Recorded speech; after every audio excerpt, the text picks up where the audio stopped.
अस्सलाम वालेकुम, मैं हूँ अफसर सिद्दीकी और हम यहाँ पे पढ़ रहे हैं सेकेंड ईयर कॉमर्स की अकाउंटिंग। अकाउंटिंग का हम चैप्टर नंबर 8 देख रहे हैं। चैप्टर नंबर 8 है पार्टनरशिप डिसोल्यूशन के बारे में।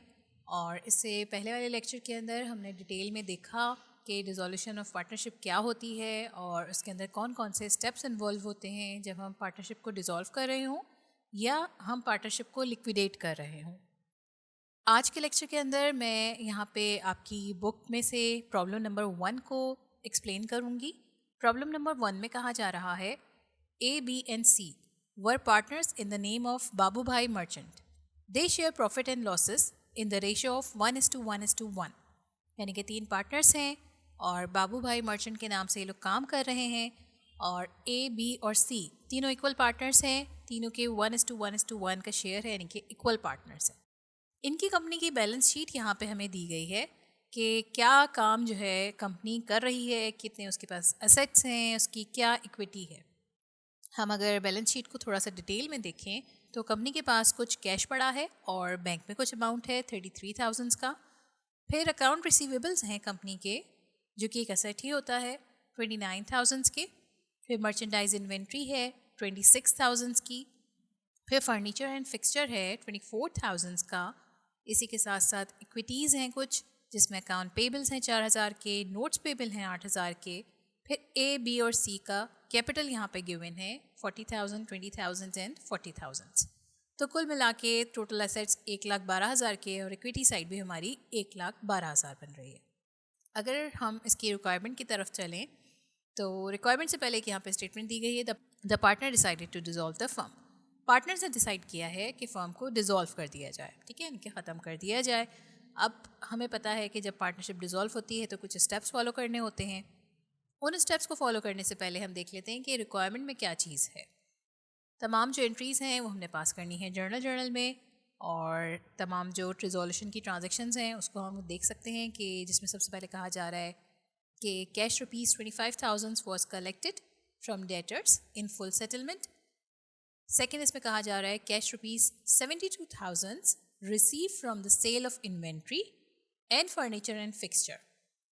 25,000 रुपये डेटर से कलेक्ट किए, यानी कि अकाउंट रिसीवेबल्स।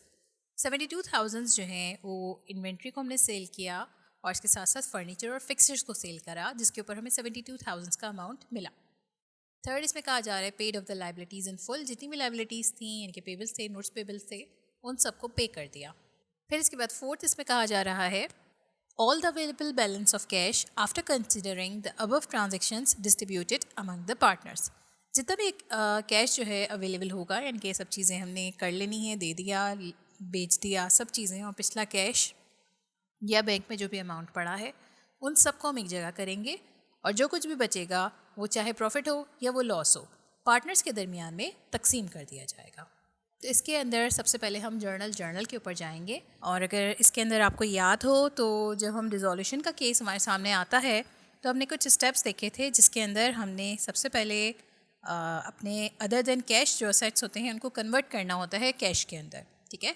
तो इसके अंदर हम सबसे पहले जो हमारे अदर देन कैश यानी कि सेल ऑफ इन्वेंट्री हुई है और फर्नीचर और फिक्सचर हैं जो कि हमारे अदर देन कैश के अंदर आ रहे हैं, इन दोनों को हम सबसे पहले कन्वर्ट करेंगे कैश के अंदर। तो यहाँ पे एंट्रीज़ भी हम इसी हिसाब से देंगे, सेम उसी तरह से जर्नल बनेगा जैसे अब तक बनाते आए हैं। कैश हमारे पास यहाँ पे आया है 72,000 का, ठीक है, ये हमें गिवन था, वो हमने डेबिट साइड पे लिख लिया। इसके बाद फिर नेक्स्ट एंट्री हम यहाँ पे बनाएंगे रियलाइजेशन की। रियलाइजेशन का मतलब ये है कि हमने जो इन्वेंट्री ख़रीदी थी और फर्नीचर और फिक्सचर ख़रीदे थे, उनको हमने जब बेचा तो बाज़ दफ़ा रियलाइजेशन के ऊपर हमें लॉस होता है, बाज़ दफ़ा हमें गेन होता है। अब अगर आप यहाँ पे देखें तो यहाँ पे हमारे पास मर्चेंडाइज इन्वेंट्री है 26,000 की, फर्नीचर और फिक्सचर हैं 24,000 के। इन दोनों को अगर हम ऐड कर लेते हैं तो हमारे पास तकरीबन बनते हैं 50,000, ठीक है। तो ये 50,000 हमारे पास बेचने के ऊपर कैश आना चाहिए था, लेकिन जब हम देखते हैं अपने डेटा के अंदर तो वहाँ पे हमारे पास cash ₹72,000 received from the sale of inventory and furniture and fixture. हमने 72,000 रुपीज़ का कैश जो है वो हासिल किया, यानी कि जब हम बेचने गए इन्वेंट्री, फर्नीचर और फिक्सचर को, तो हमें वहाँ पे रियलाइजेशन के ऊपर गेन हो गया। अब जब गेन होता है रियलाइजेशन के ऊपर तो उसको रिकॉर्ड किया जाता है क्रेडिट साइड पे। इसी वजह से मैंने यहाँ पे रियलाइजेशन की एंट्री को लिखा है क्रेडिट साइड पे। और वो टोटल जो हमें गेन हुआ है वो किस तरीके से निकालेंगे कि आप देख सकते हैं कि 72,000 हमें कैश रिसीव हुआ, जिसमें से हम अगर 50,000 जो है वो माइनस कर देते हैं तो हमारे पास बचते हैं 22,000। यानी कि टोटल जो गेन हुआ है हमें रियलाइजेशन पे वो हुआ है 22,000 का। ठीक है, तो कैश चला आ गया 72,000, रियलाइजेशन पे हमें जो गेन हुआ वो आया 22,000।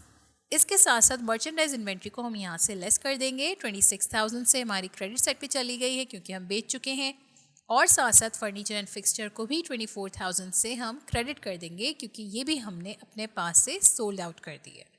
तो इस तरह से हमने यहाँ पे फर्स्ट ट्रांजेक्शन को रिकॉर्ड किया जब हमने असेट सेल किए और उसके ऊपर हमें गेन हुआ। सेकेंड ट्रांजेक्शन के ऊपर, अच्छा इसके अंदर मैं एक चीज़ बताती चलूँ, मैंने यहाँ पे सेकेंड पार्ट पहले सॉल्व किया है। उसकी वजह यह है कि हमें पता है कि तमाम जो नॉन कैश आइटम्स होते हैं उसको हमने कन्वर्ट करना होता है कैश आइटम में। ठीक है, यानी कि कैश के अंदर कन्वर्ट करना होता है। इस वजह से मैंने नीचे वाली यानी कि सेकेंड ट्रांजेक्शन को पहले सॉल्व किया है। ओके, इसके बाद फिर हम सेकेंड आ गए कि हमने रिसीव की अमाउंट 25,000 की। वो अमाउंट हमने क्यों रिसीव की? क्योंकि हमारे कुछ रिसीवेबल्स थे जिसमें से हमने 25,000 रुपये रिसीव किए। अब अगर हम अपनी बैलेंस शीट के अंदर देखें तो हमारे पास रिसीवेबल की अमाउंट थी 29,000 की, जबकि हम रिसीव कर रहे हैं 25,000। तो यहाँ पे हमारे पास ऐसे ही देख के पता चल रहा है कि हमने रियलाइजेशन के ऊपर लॉस किया। लेने थे 29,000, लिए हमने 25,000। तो इस तरह से रियलाइजेशन अकाउंट जो है हमारा चला जाएगा डेबिट साइड पे, क्योंकि हमें यहाँ पे लॉस हुआ है अकाउंट रिसीवेबल्स को कलेक्ट करते वक्त। और वो कितना लॉस हुआ, दोनों का डिफरेंस आप मालूम कर लें। 29,000 माइनस 25,000 बने 4,000, और इसके साथ साथ हम अकाउंट रिसीवेबल को भी यहाँ से लेस कर देंगे और ख़त्म कर देंगे क्रेडिट साइड पे लाके 29,000। तो ये हमने रिकॉर्ड करी कलेक्शन फ्रॉम डेटर्स।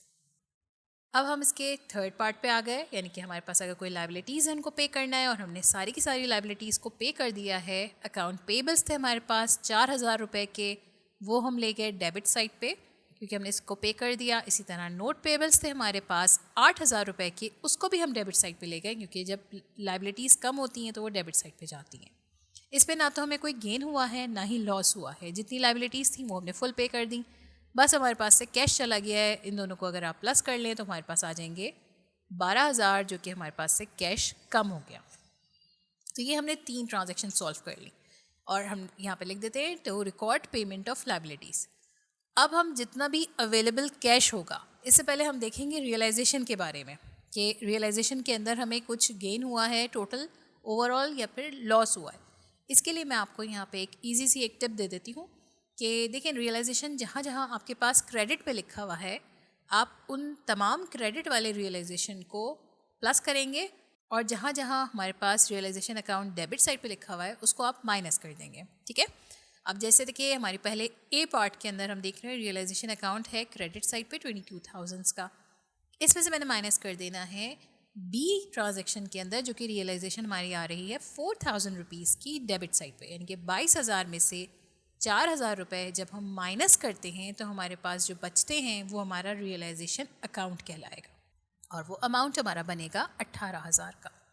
अब क्योंकि हमने इस 18,000 को इक्वली डिस्ट्रीब्यूट करना है पार्टनर्स के दरमियान, तो हम 18,000 को डिवाइड कर देंगे 3 से, और जब 18,000 को हम डिवाइड करेंगे 3 से तो हमारे पास ईच पार्टनर शेयर जो हमारा बनेगा वो 3 6 18 होता है, तो 6,000 ए के कैपिटल में जाएंगे।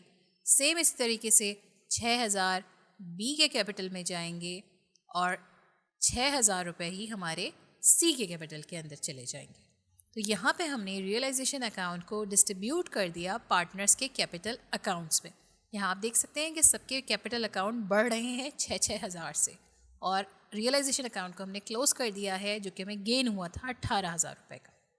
अब इस डिस्ट्रीब्यूशन के बाद हमने क्लोजिंग करनी होती है, तो क्लोजिंग करने के लिए हम तो सारे कैपिटल्स को हम ले जाएंगे डेबिट साइड पे, और अगर आपको पता हो तो यहाँ पे हमारे पास ए का कैपिटल गिवन था 40,000 रुपये, 6,000 रुपये गेन भी उसके साथ शामिल हो गया तो बन गया 46,000।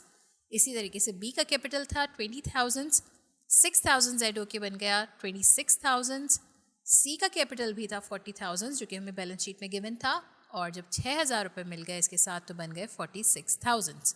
ये सारे कैपिटल्स हमने क्योंकि क्लोज करने हैं इसलिए हमने लिख दिए डेबिट साइड पे, और इसके अगेंस्ट हमारे पास से कैश और बैंक कम हो गया। ये टोटल अमाउंट है हमारे पास 1,18,000 का। ये 1,18,000 हमारी कंपनी के अंदर से चले गए हैं तमाम पार्टनर्स के कैपिटल में। ठीक है, तो ये हमारी तमाम हो गई ट्रांजैक्शंस जो कि हमने रिकॉर्ड करनी थी जर्नल के अंदर। इसी के अब हम बना लेते हैं लेजर्स। तो सबसे पहले यहाँ पे हम लेजर यानी कि टी अकाउंट्स, तो सबसे पहले हम यहाँ पे बनाते हैं रियलाइजेशन अकाउंट का टी अकाउंट, और इसमें हम देखेंगे कि जहाँ जहाँ रियलाइजेशन लिखा हुआ है वहाँ वहाँ हम इसकी एंट्री करते जाएंगे। जैसे कि फर्स्ट पार्ट अगर आप ए पार्ट देखें तो रियलाइजेशन आ रहा है क्रेडिट साइड पे, और किस मद में आ रहा है, कैश के नाम से आ रहा है, तो हमने यहाँ पे लिख दिया कैश 22,000 रुपीज़। इसके बाद रियलाइजेशन देखें तो बी पार्ट में आ रहा है और वो डेबिट साइड पे आ रहा है, और अकाउंट रिसीवेबल के अगेंस्ट आ रहा है, तो हम यहाँ पे 4,000 को कम कर देंगे रियलाइजेशन अकाउंट में। अब इसके बाद हम इस रियलाइजेशन को ट्रांसफ़र कर रहे हैं ए बी सी तीनों के कैपिटल्स में, और तीनों के हिस्से में 6,000 रुपये आए थे, तो मैंने यहाँ पे डेबिट साइड पे क्योंकि क्लोज कर रही हूँ रियलाइजेशन अकाउंट को, तो 6,000 ए को दे दिए, 6,000 बी को दे दिए, सेम इसी तरीके से 6,000 रुपये मैंने सी को दे दिए। ये हमारी रियलाइजेशन क्लोज हो गई। अब इन दोनों का टोटल कर लेते हैं। दोनों साइड्स पे अगर आप इसको प्लस कर लें तो 22,000 और 22,000 इनका टोटल आ जाएगा। ओके, इसके बाद फिर हम अगला टी अकाउंट बनाते हैं, और अगला टी अकाउंट हमारा होगा कैश और बैंक अकाउंट। कैश और बैंक के अंदर हमारे पास कुछ बैलेंस ब्रॉट फॉरवर्ड हमने किया था, यानी कि पिछला कुछ पड़ा हुआ था, वो था 33,000 जो कि बैलेंस शीट में गिवन था, वो मैंने यहाँ पे सबसे पहले लिख लिया। इसके बाद मैं देखूँगी कहाँ कहाँ कैश आया, कहाँ कहाँ कैश गया। ए में हमारे पास रियलाइजेशन के ऊपर कैश आया था, और ये कैश आया था हमारे पास 22,000 रुपये का। ठीक है, तो ये 22,000 रुपये का कैश हमारा रियलाइजेशन की मद में आया था। इसके अंदर हम 72,000 नहीं लिखेंगे, हम 22,000 लिखेंगे, क्योंकि हमने बताना है कि किस किस तरीके से हमारे पास 22,000 रुपये आए, और वो गेन था हमारा 22,000 रुपये। ठीक है, 72,000 में हमारी कॉस्ट भी शामिल थी, तो वो अमाउंट यहाँ पे मैं नहीं लिख रही। मर्चेंडाइज इन्वेंट्री हमारी बिकी थी 26,000 की, फर्नीचर और फिक्सचर हमारे बिके थे 24,000 के। इन दोनों का जो है हमारे पास से हमने एक तरह से क्लोज कर दिया, इन दोनों के अगेंस्ट कैश मिला था हमें, और रियलाइजेशन जो है हमारी वो हुई थी 22,000 के गेन के साथ। इसके बाद फिर बी पार्ट के अंदर भी कैश हमारे पास आया, और कैश हमारे पास जो टोटल आया था वो आया था 25,000 रुपीज़ का, यानी कि 29 मिलने थे जिसमें से 25,000 हमें मिले। ठीक है, तो वो कैश की एंट्री मैंने यहाँ पे कर दी। फिर हम थर्ड पार्ट में सी पार्ट पे गए, तो कैश गया है हमारे पास से, और क्यों गया है, क्योंकि हमने अकाउंट पेबल अदा करे हैं, और वो हमने अकाउंट पेबल अदा करे थे 4,000 रुपये के। यहाँ पे हम सेपरेटली दोनों के नामों के साथ लिखेंगे। इसी तरीके से सी पार्ट में ही मैंने नोट्स पेबल भी अदा करे थे, और वो नोट्स पेबल थे 8,000 रुपये के, तो कैश चला गया था मेरे पास से 8,000 रुपये। वो कैश की एंट्री भी मैंने यहाँ पे अपनी क्रेडिट साइड पे कर दी। इसके बाद फिर हम अगले पार्ट पे आ गए, ई पार्ट पे, जहाँ पे हमारे पास ए के कैपिटल ए के कैपिटल की मद में कैश चला गया है। जो हमने ए को कैपिटल दिया 46,000 का, वो मैंने लिख लिया। सेम इसी तरीके से मैंने बी को कैपिटल दिया, और उसकी वजह से भी कैश चला गया, और वो गया हमारे पास से 26,000 रुपीज़ का, वो मैंने यहाँ पे लिख लिया। फिर सी के कैपिटल को भी हमने अदा किया, सी को क्लोज करा, तो सी को हमने पैसे दिए 46,000 रुपीज़, तो कैश यहाँ से भी कम हो गया। अब अगर इन दोनों को आप टोटल कर लें, और टोटल हमारे पास बनेगा 1,30,000 हमारे डेबिट साइड पे, और सेम इसी तरीके से 1,30,000 हमारा बनेगा क्रेडिट साइड पे। इसके बाद हम अगला टी अकाउंट बनाएंगे। अगला टी अकाउंट है हमारा ए का कैपिटल। ए का कैपिटल हमारे पास बैलेंस शीट में ब्रॉट फॉरवर्ड हमने किया 40,000 का। फिर हमने रियलाइजेशन अकाउंट यहाँ पे जो रियलाइजेशन के ऊपर गेन हुआ था एक को 6,000 रुपये का, वो लिखा, और इसके बाद हमारे पास से ए का कैपिटल ख़त्म कर दिया गया है, तो हमने इसको क्रेडिट साइड पे लिख दिया कैश एंड बैंक की मद में 46,000 रुपीज़। दोनों साइड्स को हम टोटल कर लेते हैं, 46,000 डेबिट भी हो जाएगा, 46,000 क्रेडिट भी हो जाएगा। नेक्स्ट हम यहाँ पे एंट्री करेंगे बी की कैपिटल अकाउंट की, जिसका हमने टी अकाउंट बना लिया। बैलेंस ब्रॉट फॉरवर्ड जो हमने किया था, जो कि हमारे पास बैलेंस शीट में मौजूद था 20,000 रुपीज़ का, वो मैंने यहाँ पे लिख लिया। फिर रियलाइजेशन हुई थी हमारे पास 6,000 रुपये की, वो मैंने यहाँ पे लिख ली, क्योंकि गेन हुआ इसलिए मैंने इसको क्रेडिट साइड पे लिखा। इसके बाद फिर हमने यहाँ पे क्लोज कर दिया था बी के कैपिटल को, तो मैंने उसको डेबिट साइड पे कैश एंड बैंक के नाम से लिख दिया, और 26,000 रुपीज़ जो है हमारे पास से कैश एंड बैंक की सूरत में बी के अकाउंट में ट्रांसफ़र हो गए। तो यहाँ पे भी इसकी हमने क्लोजिंग कर दी। 26,000 डेबिट और क्रेडिट दोनों साइड पे आ गए। थर्ड हमारे पास था सी का कैपिटल। सी का कैपिटल भी हमारे पास जो हमने ब्रॉड फॉरवर्ड किया था वो था 40,000 रुपीज़ का, और सेम इसी तरीके से हमने रियलाइजेशन के ऊपर कुछ गेन हुआ था हमें 6,000 रुपये जो कि सी के हिस्से में आए थे, वो मैंने यहाँ पे लिख लिए। और फिर हमने क्योंकि इसके कैपिटल को ख़त्म किया, 40 और 6 को प्लस कर लिया, कैश और बैंक में से हमारे पास से 46,000 रुपीज़ जो हैं वो चले गए और सी का कैपिटल हमने यहाँ पे कर दिया क्लोज। दोनों साइड को हम बैलेंस कर लेंगे। 46,000 हमारा डेबिट भी हो जाएगा, 46,000 हमारा क्रेडिट साइड भी हो जाएगी। इस तरह से हमने यहाँ पे तमाम टी अकाउंट्स बना लिए, realisation account, cash and bank account, इसी तरह ए बी सी के भी हमने कैपिटल अकाउंट सेपरेटली तैयार कर लिए। नेक्स्ट हम यहाँ पे बाबू भाई मर्चेंट की एक लिक्विडेशन समरी तैयार करेंगे। लिक्विडेशन समरी आप लोगों के लिए एक नई चीज़ है और इसका पैटर्न मैं यहाँ पे शेयर कर रही हूँ। बाज़ दफ़ा सवालात में पूछा जाता है, लिक्विडेशन समरी का मांगी जाती है और बाज़ दफ़ा नहीं भी मांगी जाती। तो अगर मांगी जाए तो आपने कंफ्यूज नहीं होना, बड़ी ही आसान सी चीज़ है। यहाँ पे मैं आपको एक्सप्लेन कर देती हूँ, आप लोग आराम से उसको सॉल्व कर सकते हैं।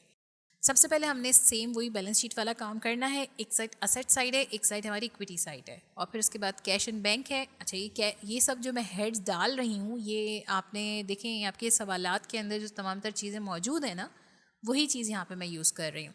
कैश एंड बैंक हमारे पास बैलेंस शीट में मौजूद थी, अकाउंट रिसीवेबल भी मौजूद थे, मर्चेंडाइज इन्वेंट्री भी मौजूद थी और फर्नीचर और फिक्सचर भी थे। लाइबिलिटीज़ में हमारे पास दो तरह की लाइबिलिटीज़ थी, एक थे हमारे अकाउंट पेबल, दूसरे थे हमारे नोट्स पेबल। फिर अगर हम बात करें कैपिटल की तो तीन हमारे पार्टनर्स थे, ए बी और सी, इन तीनों के कैपिटल्स लिख लिए। अब इसके बाद तरीक़ेकार ये है कि सबसे पहले मैं बैलेंसेस लिखती हूँ और बैलेंसेस के अंदर मैं वो अमाउंट लिखती हूँ जो कि मेरे पास बैलेंस शीट में गिवन होता है।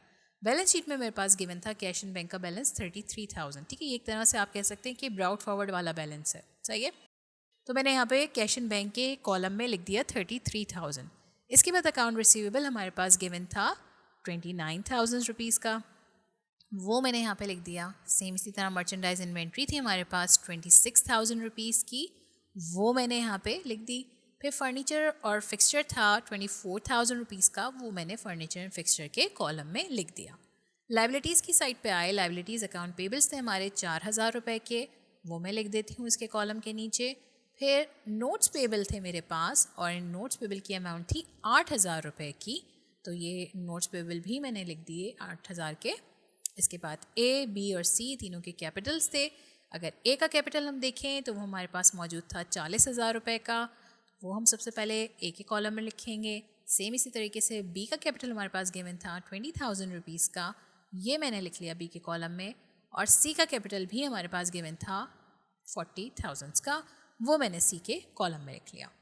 अब हम आ गए वापस से अपने स्टेप्स वाले उसके अंदर, ठीक है, यानी कि लिक्विडेशन के जो स्टेप्स हमने पढ़े थे अपने लास्ट लेक्चर में, वही काम मैं यहाँ पे करूँगी। सबसे पहले हम करते हैं सेल ऑफ असेट्स। हमने सेल ऑफ असेट्स करी। असेट सेल करने पे हमें आए थे कैश और बैंक के अंदर 72,000 रुपीज़, ठीक है। तो ये 72,000 रुपीज़ हमारे पास जो आए, इसको मैं यहाँ पे लिख दूँगी कैश एंड बैंक के कॉलम में। ये क्यों आए थे हमारे पास कैश एंड बैंक के कॉलम में, हम क्यों लिख रहे हैं इसको, इसकी वजह देख लें। क्योंकि हमने मर्चेंडाइज इन्वेंट्री बेची थी, उसको मैंने कम कर दिया 26,000 से, क्योंकि पूरी की पूरी हमारी बिक गई थी। इसी तरीके से मैंने फर्नीचर और फिक्सचर को भी बेचा था उन्हीं 72,000 रुपीज़ के अंदर, और वो उसका अमाउंट था 24,000, वो मैंने यहाँ पे लिख दिया। और ये दोनों हमारे पास यानी कि 72,000, 26,000 और 24,000 माइनस होके हो जाएगा 22,000, जो कि हमारा रियलाइजेशन का गेन था। 22,000 को हमने डिवाइड करना है तीनों पार्टनर्स के दरमियान में, यानी कि ईच पार्टनर कितना उसका शेयर बना, ठीक है। तो 22,000 को हम डिवाइड करें 3 से तो 7,333 हर पार्टनर के हिस्से में ये अमाउंट आ जाएगा, ठीक है। ये मैंने क्या किया है, मैंने 72,000 में से माइनस किया पहले 26,000, फिर मैंने 26,000 में से माइनस कर दिए 24,000, क्योंकि मर्चेंडाइज इन्वेंट्री और फर्नीचर और फिक्सचर को हम माइनस कर रहे हैं उस अमाउंट में से जो कि हमने रियलाइजेशन के ऊपर हासिल करी। तो बचते थे 22,000 रुपये। 22,000 को मैंने डिवाइड कर दिया 3 से, क्योंकि ए बी और सी तीन पार्टनर्स थे। तो हर पार्टनर के हिस्से में अगर हम सिर्फ मर्चेंडाइज इन्वेंट्री और फर्नीचर और फिक्सचर की बात करें या ये कह लेंगे सेल ऑफ असेट्स की बात करें, तो वो गेन जो हमने दिया है वो बना 7,333।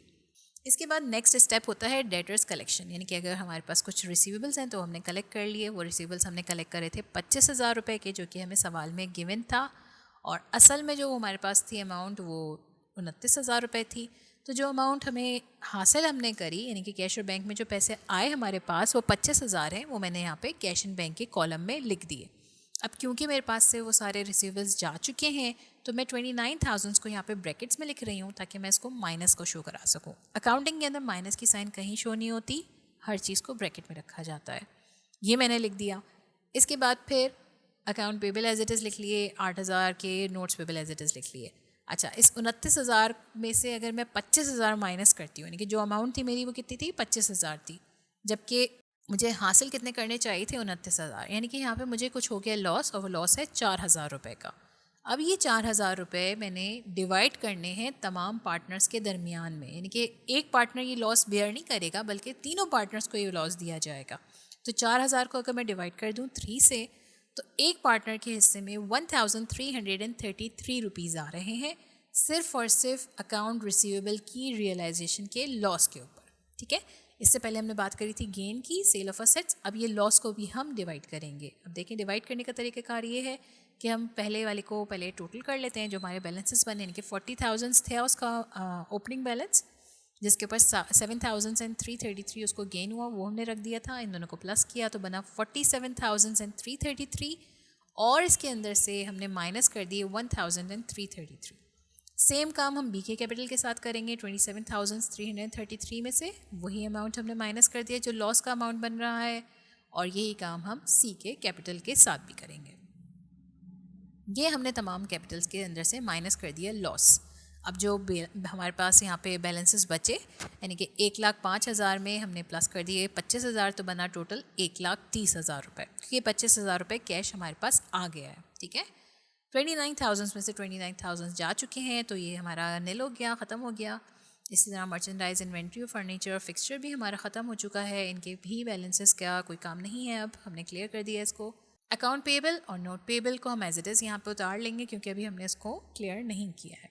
इसके बाद अगर हम बात करते हैं ए के कैपिटल की, तो यहाँ पे आप 47,333 में से 1,333 माइनस करेंगे तो बचेंगे 46,000, और बी का बचेगा 26,000, और सी के बचेंगे 46,000। इसके बाद हम अगला काम जो करते हैं वो हम लाइबिलिटीज़ को पे करते हैं, यानी कि हमने पढ़ा था थर्ड स्टेप सेटल लाइबिलिटीज़, तो हमने लाइबिलिटीज़ को सेटल करना है। और लाइबिलिटीज़ को सेटल करने के लिए हमारे पास 4,000 की लाइबिलिटी थी और 8,000 की लाइबिलिटी थी। इन दोनों लाइबिलिटीज़ को हमने यहाँ पे सेटल करना है, तो टोटल बने 12,000 रुपये, जो कि हमने माइनस कर देने हैं। हम कैश के कॉलम से माइनस कर रहे हैं क्योंकि हमारे पास से कैश यहाँ पे जा रहा है 12,000 रुपये का, और इस 12,000 में से हम 4,000 दे रहे हैं अकाउंट पेबल की मद में, और बाकी के 8,000 रुपये हम दे रहे हैं नोट पेबल की मद में। दोनों को ब्रैकेट्स में रख दिया। अब यहाँ पे ना तो गेन हुआ हमें, ना ही लॉस हुआ हमें, तो इसका हम कोई एंट्री नहीं करेंगे। सिंपली हम इसकी जो अमाउंट को माइनस करना है वो कर देंगे, और इस तरह से 1,18,000 रुपये का बैलेंस हमारे पास बचा। और हमारे पास अब देखें रिसीवेबल्स भी निल हो चुके हैं, मर्चेंडाइज इन्वेंट्री भी निल हो गई है, फर्नीचर फिक्सचर भी हमने क्लियर कर दिए। और अगर हम लाइबिलिटीज़ की बात करें तो लाइबिलिटीज़ भी अब हमारी यहाँ से ख़त्म हो चुकी हैं, हमने इनकी भी अदायगी कर दी है। अब हमारे पास बचा है वो अमाउंट जो कि हमने डिवाइड कर देना है पार्टनर्स के दरमियान। तो इस अमाउंट को डिवाइड करने के लिए सिंपली हमने 1,18,000 को डिवाइड कर देना है तीनों पार्टनर्स के दरमियान में। तो मैंने यहाँ पे क्लोज कर दिया, और 1,18,000 को हमने 46,000 दे दिया ए को, सेम इस तरीके से बी को भी दे दिया हमने 26,000, और सी को भी हमने दे दिया 46,000। तो ये हमारे पास एक कंप्लीट लिक्विडेशन समरी आ गई बाबू भाई मर्चेंट की, और आपने भी इसी तरह से तैयार करना है। इसका पैटर्न आप याद कर लें।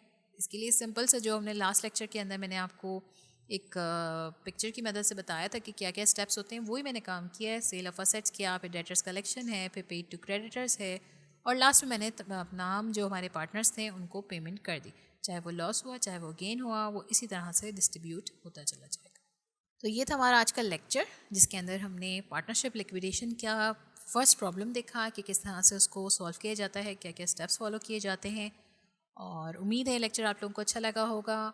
इस लेक्चर के हवाले से आपका किसी भी किस्म का कोई सवाल है तो आपने हमसे फेसबुक पे, इंस्टाग्राम पे पूछना है। और ये वीडियो पसंद आई तो इस वीडियो को लाइक ज़रूर करें, हमारे चैनल को सब्सक्राइब ज़रूर करें। अल्लाह हाफ़िज़।